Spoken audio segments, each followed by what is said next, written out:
Hello friends, அஸ்ஸலாமு அலைக்கும். Welcome to taste of Richie. எல்லோரும் நல்லா இருக்கீங்களா?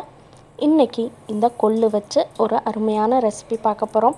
வாரத்தில் ஒரு நாள் கூட தாராளமாக இதை எடுத்துக்கலாம். வெயிட் லாஸ் பண்ணணுன்னு நினைக்கிறவங்க கூட இதை எடுத்துக்கலாம். நெஞ்சு சளி இரும்பலுக்கெல்லாம் ரொம்பவே ஒரு பெஸ்ட்டான ஹோம் ரெமடினே சொல்லலாம். இதுதான் கொள்ளு. இதே எல்லா சூப்பர் மார்க்கெட்லேயும் கிடைக்கும். இது வறுக்காத கொள்ளு.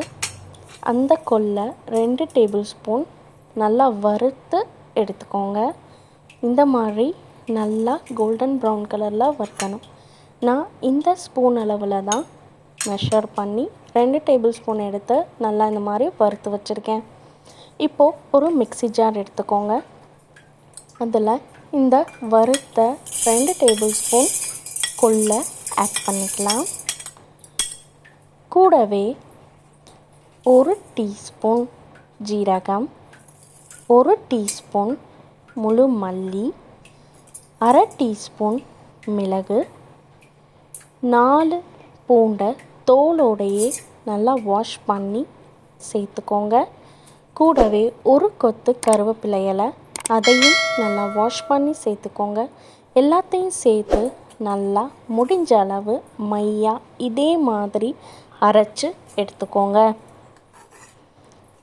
பாருங்கள், இதோட கன்சிஸ்டன்சி இந்த மாதிரி இருக்கட்டும். இப்போது ஒரு lemon size medium size lemon size அளவுக்கு புளியை நல்லா தண்ணியில் ஊற வச்சு எடுத்திருக்கேன்.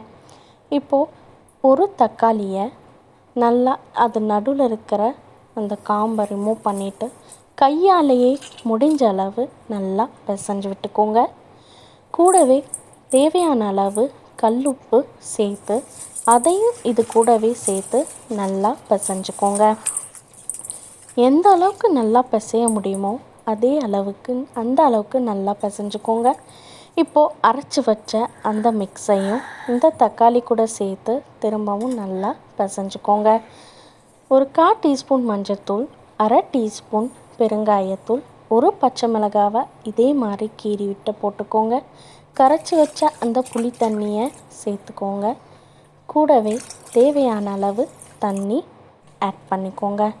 இப்போ ஒரு கடாய் வச்சு 1 டேபிள் ஸ்பூன் போல் ஆயில் ஆட் பண்ணி கடுகு உளுந்து சேர்த்துக்கோங்க.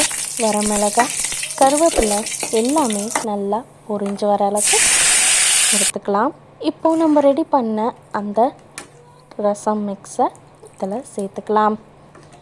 ஒரே ஒரு கொதி வந்ததுக்கப்புறம் மல்லி இலை தூவி சூடாக சர்வ் பண்ணுங்கள்.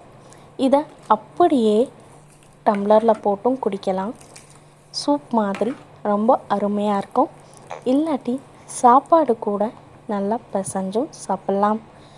சைட் டிஷ்ஷாக ஒரு காலிஃப்ளவர் பட்டாணி மசாலா வச்சு கூட சாப்பிட்றதுக்கு அருமையாக இருக்கும். கண்டிப்பாக இந்த கொள்ளு ரசத்தை நீங்களும் செஞ்சு பார்த்து எப்படி வந்ததுன்னு கமெண்ட் பண்ணுங்கள். நெஞ்சு சளிக்கு இரும்பலுக்கெல்லாம் ஒரு சிறந்த மருந்தாக இது இருக்கும். இதே மாதிரி வேறு ஒரு ரெசிபியில் உங்கள் எல்லாரையும் மீட் பண்ணுறேன். பிடிச்சிருந்தால் லைக் பண்ணி சப்ஸ்கிரைப் பண்ணுங்கள். தேங்க்ஸ் ஃபார் வாட்சிங்.